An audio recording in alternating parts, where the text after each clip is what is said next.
l'après-midi. Voilà. Mais quand on lit cette thèse, avec la pilule, voir le crétin des Alpes, tu as laissé ta chemise, donc ça t'a ruiné, tu t'es retrouvé dans un camping-car, à devoir planquer des archives en dessous pour pas que ça puisse être saisi. Est-ce que maintenant, rétroactivement, tu te dis, je l'aurais peut-être fait autrement, j'aurais dû être plus calme? Indirectement, c'est non, je regrette rien. Tu poses une foutue question là. Désolé. Non, mais non, alors, est-ce que... Non, je ne regrette pas. Je ne regrette pas, mais c'est vrai que... mais si je n'avais pas consenti à vivre de cette façon-là, dans un camping-car, dans un mobil-home plus exactement, camping de Conches, je n'aurais pas pu... C'est vrai, je n'aurais pas pu entretenir la pilule, c'est sûr. Hein? C'est un sacrifice financier qui devait se faire comme ça, ouais. Ça me coûtait 125 francs par mois au lieu de 1400 francs, quoi. Le problème était là. De toute façon, la pilule n'a jamais gagné sa vie. J'admire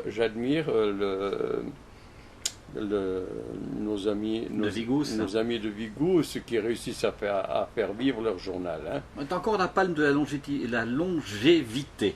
Moi, je ne sais pas sûr. Oui, ils sont à 5 ans. Toi, tu as été un peu plus loin, je crois, avec la pilule. Moi, je suis élevé elle est morte à 199 exemplaires. Je n'ai pas réussi à faire le chiffre rond de 200.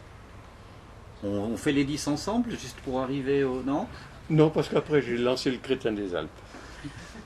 Pourquoi choisir ce titre? De nouveau en hommage au Valais? Non, le Crétin des Alpes a été fait pour toute autre chose.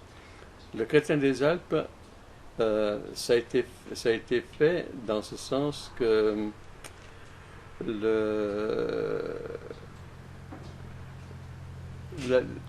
l'histoire, dans la pilule, j'avais tenu des théories, hein, bien sûr. Et avec le Crétin des Alpes, j'ai voulu essayer une application. J'ai fait le Crétin des Alpes dans l'idée de lancer une possibilité de créer un territoire autonome pour les libertaires, les anarchistes. C'était ça l'idée.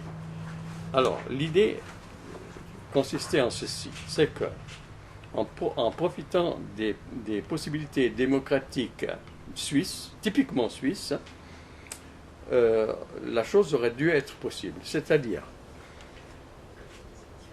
la démocratie, c'est la loi du plus grand nombre. Bien. Alors, on imagine une commune, petite commune, dans laquelle arrive un groupe de gens, une communauté, qui devient majoritaire. Donc, voilà. Alors, et devenue majoritaire, qu'est-ce qu'elle fait? Elle a le droit démocratiquement d'imposer ses vues. Exactement. Et alors là, j'ai commencé... nous étions 120, nous n'étions pas... Ce n'était pas seulement mon idée, mais il y avait 120 personnes qui s'étaient mobilisées autour de cette idée-là. Donc,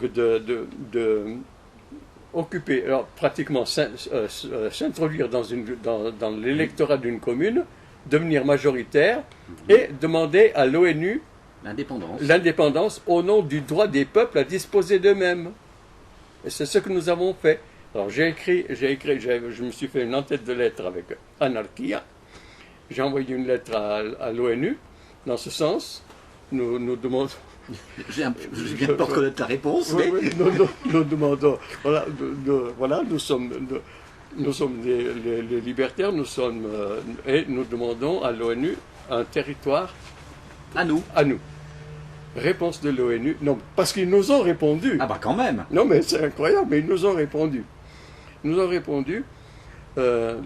Désolé, l'ONU ne dispose d'aucun territoire, nous ne pouvons donc pas accéder à votre demande.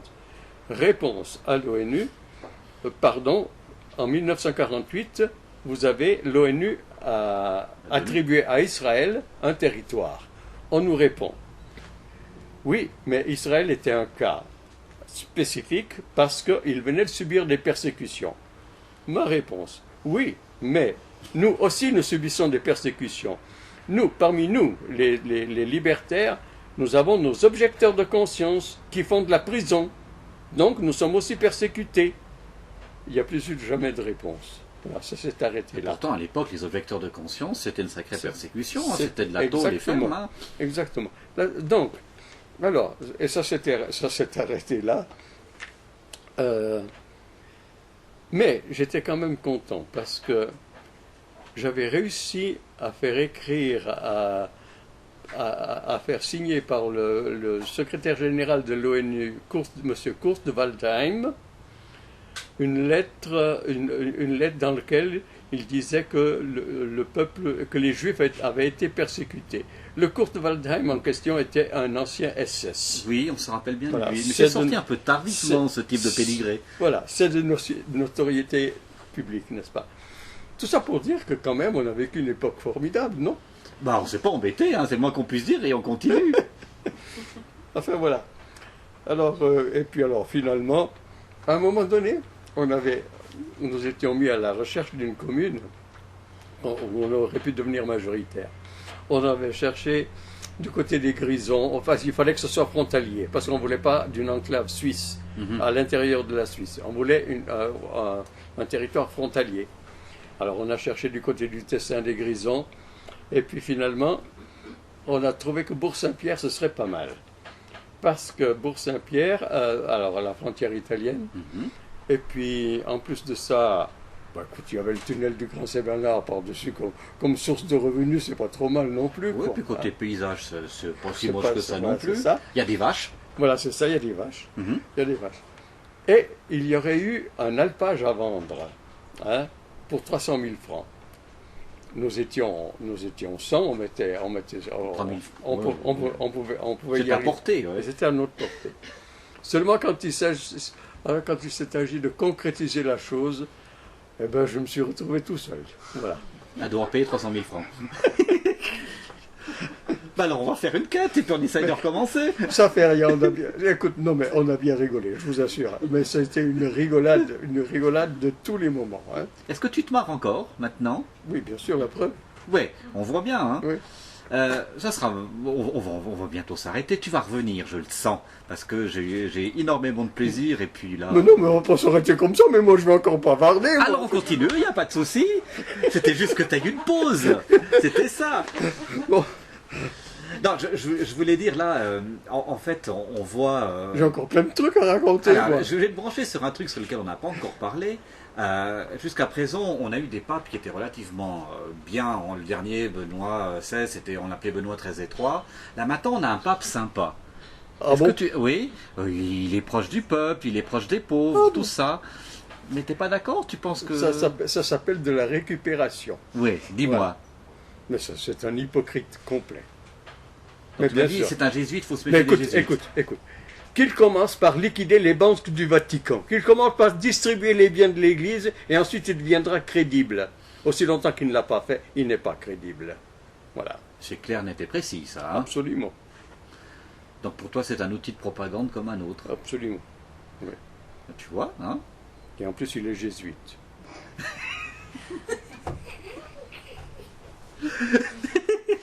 Je ne sais plus quoi se redire par rapport à ça. Je pense que nous allons faire une petite pause.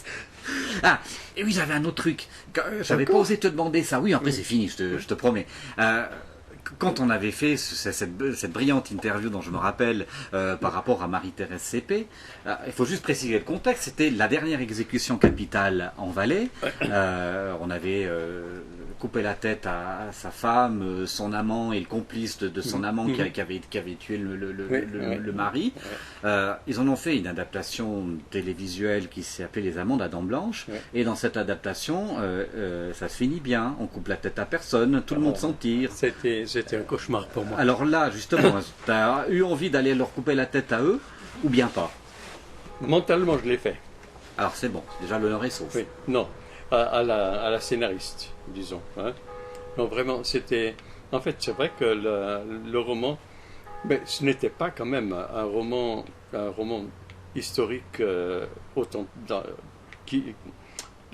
dans l'authenticité. Non, tu as pris les bases et après tu as pu taper sur les curés, tu étais content. C'était quand même une adaptation hein, de la vérité. Mais enfin, l'essentiel était respecté, c'est-à-dire qu'il s'agissait vraiment d'une triple exécution capitale. La dernière en Valais, devant 10 000 personnes à Sion, alors qu'il y avait 3 000 habitants à l'année. Oui, la dernière en Valais. Donc c'est ça. Alors, en fait, je pense que c'est précisément le fait de cette exécution capitale qui a été déterminant pour ce changement de scénario. Parce que, en fait, les droits d'adaptation au cinéma de mon roman avaient été faits non pas par la télévision suisse, mais par France 2, par la télévision française. D'accord. Hein?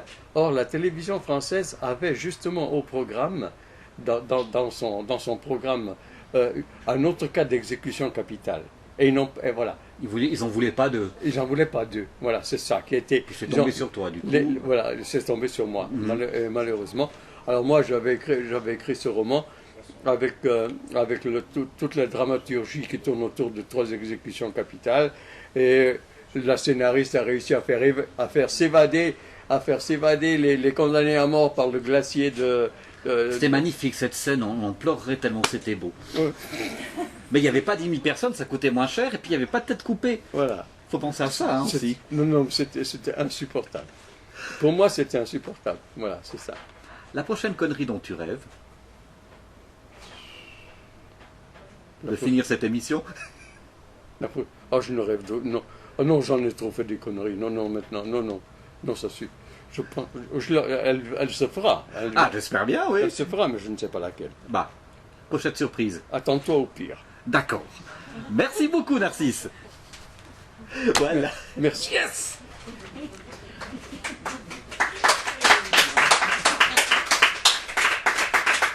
Quoi, il n'y a que ça pour m'applaudir?